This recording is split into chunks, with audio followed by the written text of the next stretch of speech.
ओम श्री परमात्मने नमः। श्रीमद् भगवद गीता साधक संजीवनी। पूज्य संत श्री रामसुखदास जी महाराज जी के द्वारा हिंदी टीका। अथ द्वितीयोऽध्यायः सांख्य योग। पृष्ठ 100 पेज 100। ऑडियो 26। संबंध।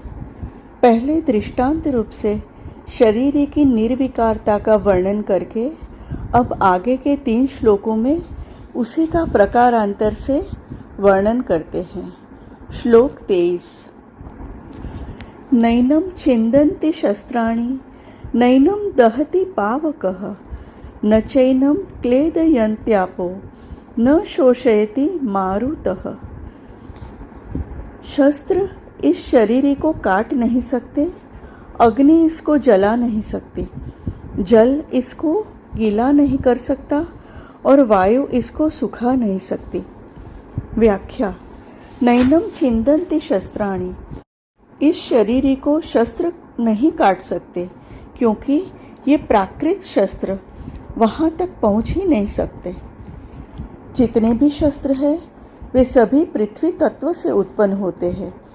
यह पृथ्वी तत्व इस शरीर में किसी तरह का कोई विकार नहीं पैदा कर सकता। इतना ही नहीं, पृथ्वी तत्व इस शरीर तक पहुंच ही नहीं सकता, फिर विकृति करने की बात तो दूर ही रही। नैनं दहति पावकः।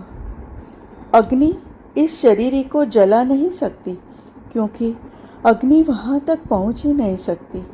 जब वहाँ तक पहुँच ही नहीं सकती तब उसके द्वारा जलाना कैसे संभव हो सकता है। तात्पर्य है कि अग्नि तत्व इस शरीर में कभी किसी तरह का विकार उत्पन्न कर ही नहीं सकता। न चैनं क्लेदयन्त्यापः। जल इसको गीला नहीं कर सकता क्योंकि जल वहाँ तक पहुँच ही नहीं सकता। तात्पर्य है कि जल तत्व इस शरीर में किसी प्रकार का विकार पैदा नहीं कर सकता। न शोषयति मारुतः। वायु इसको सुखा नहीं सकती, अर्थात वायु में इस शरीर को सुखाने की सामर्थ्य नहीं है क्योंकि वायु वहाँ तक पहुँचती ही नहीं। तात्पर्य है कि वायु तत्व इस शरीर में किसी तरह की विकृति पैदा नहीं कर सकता। पृथ्वी, जल, तेज, वायु और आकाश ये 5 महाभूत कहलाते हैं। भगवान ने इनमें से 4 ही महाभूतों की बात कही है कि ये पृथ्वी, जल, तेज और वायु इस शरीर में किसी तरह की विकृति नहीं कर सकते, परंतु 5वें महाभूत आकाश की कोई चर्चा ही नहीं की है। इसका कारण यह है कि आकाश में कोई भी क्रिया करने की शक्ति नहीं है। क्रिया अर्थात विकृति करने की शक्ति तो इन 4 महाभूतों में ही है। आकाश तो इन सबको अवकाश मात्र देता है। पृथ्वी, जल, तेज और वायु ये चारों तत्व आकाश से ही उत्पन्न होते हैं, पर वे अपने कारणभूत आकाश में भी किसी तरह का विकार पैदा नहीं कर सकते। अर्थात पृथ्वी आकाश का छेदन नहीं कर सकती, जल गीला नहीं कर सकता, अग्नि जला नहीं सकती और वायु सुखा नहीं सकती। जब ये चारों तत्व अपने कारणभूत आकाश को, आकाश के कारणभूत महत तत्व को और महत तत्व के कारणभूत प्रकृति को भी कोई क्षति नहीं पहुंचा सकते, तब प्रकृति से सर्वथा अतीत शरीर तक ये पहुंच ही कैसे सकते हैं। इन गुणयुक्त पदार्थों की उस निर्गुण तत्व में पहुंच ही कैसे हो सकती है? नहीं हो सकती। गीता 13वें अध्याय का 31वां श्लोक। शरीरी नित्य तत्व है। पृथ्वी आदि चारों तत्वों को इसी से सत्ता स्फूर्ति मिलती है। अतः जिससे इन तत्वों को सत्ता स्फूर्ति मिलती है उसको ये कैसे विकृत कर सकते हैं। यह शरीरी सर्वव्यापक है और पृथ्वी आदि चारों तत्व व्याप्य है, अर्थात शरीर के अंतर्गत है। अतः व्याप्य वस्तु व्यापक को कैसे नुकसान पहुंचा सकती है? उसको नुकसान पहुंचाना संभव ही नहीं है। यहाँ युद्ध का प्रसंग है। ये सब संबंधी मर जाएंगे, इस बात को लेकर अर्जुन शोक कर रहे हैं। अतः भगवान कहते हैं कि ये कैसे मर जाएंगे, क्योंकि वहाँ तक अस्त्र शस्त्रों की क्रिया पहुँचती ही नहीं, अर्थात शस्त्र के द्वारा शरीर कट जाने पर भी शरीर ही नहीं कटता। अग्न्यास्त्र के द्वारा शरीर जल जाने पर भी शरीर ही नहीं जलता। वरुणास्त्र के द्वारा शरीर गल जाने पर भी शरीर ही नहीं गलता। और वायव्यास्त्र के द्वारा शरीर सूख जाने पर भी शरीर ही नहीं सूखता। तात्पर्य है कि अस्त्र शस्त्रों के द्वारा शरीर मर जाने पर भी शरीर ही नहीं मरता, प्रत्युत ज्यों का त्यों निर्विकार रहता है। अतः इसको लेकर शोक करना तेरी बिल्कुल ही बेसमझी है। परिशिष्ट भाव, हम कहते हैं कि शरीर है तो परिवर्तन शरीर में होता है अर्थात शरीर ही में नहीं होता। जैसे काठ है तो विकृति काठ में आती है में नहीं आती। काठ कटता है नहीं कटता। काठ जलता है नहीं जलता। काठ गीला होता है गीला नहीं होता। काठ सूखता है नहीं सूखता। काठ कभी एक रूप रहता ही नहीं और है कभी अनेक रूप होता ही नहीं। श्लोक 24। अच्छेद्यो यमदायो यमक्लेद्यो शोष्य एव च नित्यः सर्वगतः स्थाणुरचलोऽयं सनातनः। यह शरीर ही काटा नहीं जा सकता, यह जलाया नहीं जा सकता, यह गीला नहीं किया जा सकता और यह सुखाया भी नहीं जा सकता, कारण कि यह नित्य रहने वाला, सब में परिपूर्ण, अचल, स्थिर स्वभाव वाला और अनादि है। व्याख्या इंटू ब्रैकेट, शस्त्र आदि इस शरीर में विकार क्यों नहीं करते, यह बात इस श्लोक में कहते हैं। Bracket complete. शस्त्र इस शरीर का छेदन नहीं कर सकते। इसका मतलब यह नहीं है कि शस्त्रों का अभाव है या शस्त्र चलाने वाला अयोग्य है। प्रत्युत छेदन रूपी क्रिया शरीर में प्रविष्ट ही नहीं हो सकती, यह छेदन होने के योग्य ही नहीं है। शस्त्र के सिवाय मंत्र, शाप आदि से भी इस शरीर का छेदन नहीं हो सकता। जैसे याज्ञवल्क्य के प्रश्न का उत्तर न दे सकने के कारण उनके शाप से शाकल्य का मस्तक कटकर गिर गया। बृहदारण्यक। इस प्रकार देह तो मंत्रों से, वाणी से कट सकता है, पर देही सर्वथा अछेद्य है। अदायोयम, यह शरीर ही अदाय है, क्योंकि इसमें जलने की योग्यता ही नहीं है। अग्नि के सिवाय मंत्र, शाप आदि से भी यह देही जल नहीं सकता। जैसे दमयंती के शाप देने से व्याघ बिना अग्नि के जलकर भस्म हो गया, इस प्रकार अग्नि शाप आदि से वही जल सकता है जो जलने योग्य होता है। इस देही में तो दहन क्रिया का प्रवेश ही नहीं हो सकता। अक्लेद्यः, यह देही गीला होने योग्य नहीं है, अर्थात इसमें गीला होने की योग्यता ही नहीं है। जल से एवं मंत्र, शाप, औषधि आदि से यह गीला नहीं हो सकता। जैसे सुनने में आता है कि माल को श्राप के गाए जाने से पत्थर भी गीला हो जाता है।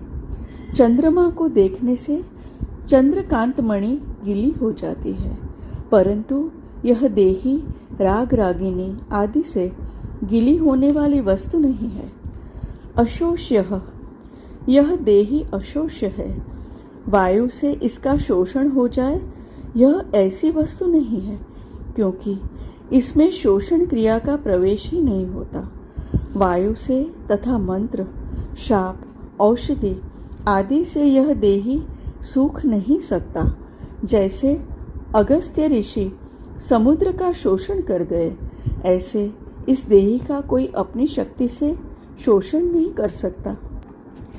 एवच अर्जुन नाश की संभावना को लेकर शोक कर रहे थे, इसलिए शरीरी को अछेद्य, अदाह्य, अक्लेद्य और अशोष्य कहकर भगवान एवच पदों से विशेष जोर देकर कहते हैं कि यह शरीर तो ऐसा ही है, इसमें किसी भी क्रिया का प्रवेश नहीं होता, अतः यह शरीर शोक करने योग्य है ही नहीं।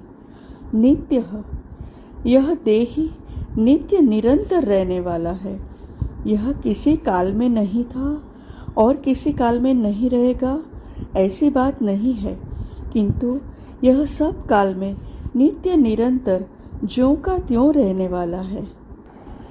सर्वगतः, यह देही सब काल में ज्यों का त्यों ही रहता है, तो यह किसी देश में रहता होगा? इसके उत्तर में कहते हैं कि यह देही संपूर्ण व्यक्ति, वस्तु, शरीर आदि में एक रूप से विराजमान है। अचलः, यह सर्वगत है, तो यह कहीं आता जाता भी होगा? इस पर कहते हैं कि यह देही स्थिर स्वभाव वाला है, अर्थात इसमें कभी यहाँ और कभी वहाँ इस प्रकार आने जाने की क्रिया नहीं है।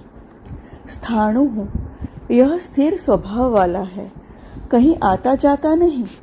यह बात ठीक है, पर इसमें कंपन तो होता होगा।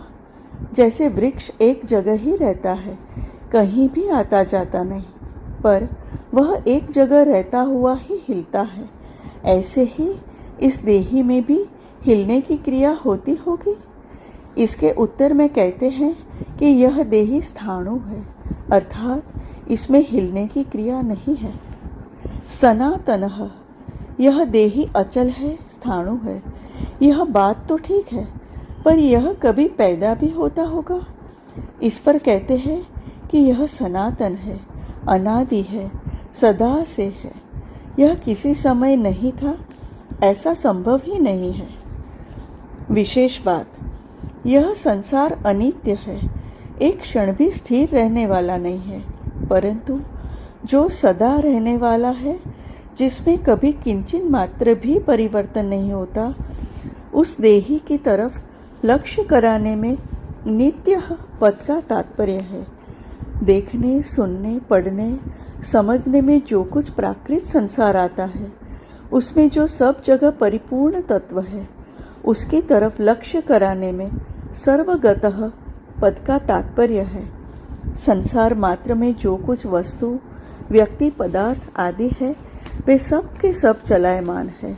उन चलायमान वस्तु, व्यक्ति, पदार्थ आदि में जो अपने स्वरूप से कभी चलायमान अर्थात विचलित नहीं होता, उस तत्व की तरफ लक्ष्य कराने में अचलः पद का तात्पर्य है।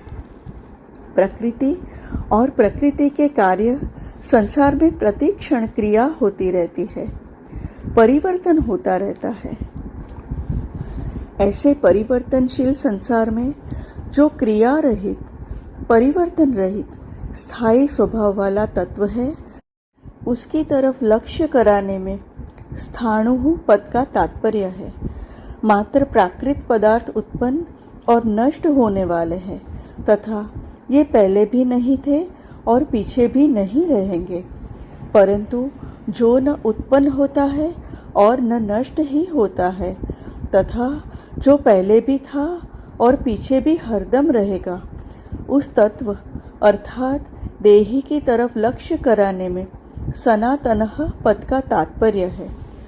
उपर्युक्त पांचों विशेषणों का तात्पर्य है कि शरीर संसार के साथ तादात्म्य होने पर भी और शरीर शरीरी भाव का अलग अलग अनुभव न होने पर भी शरीरी नित्य निरंतर एक रस, एक रूप रहता है। परिशिष्ट भाव सर्वगतः स्वयं देहगत नहीं है, प्रत्युत सर्वगत है। ऐसा अनुभव होना ही जीवन मुक्ति है। जैसे शरीर संसार में बैठा हुआ है, ऐसे हम शरीर में बैठे हुए नहीं हैं। शरीर के साथ हमारा मिलन कभी हुआ ही नहीं, है ही नहीं, होगा ही नहीं, हो सकता ही नहीं। शरीर हमारे से बहुत दूर है, परंतु कामना, ममता, तादात्म्य के कारण हमें शरीर के साथ एकता प्रतीत होती है। वास्तव में शरीर को शरीर की जरूरत ही नहीं है। शरीर के बिना भी शरीरी मौज से रहता है। हरि ओम।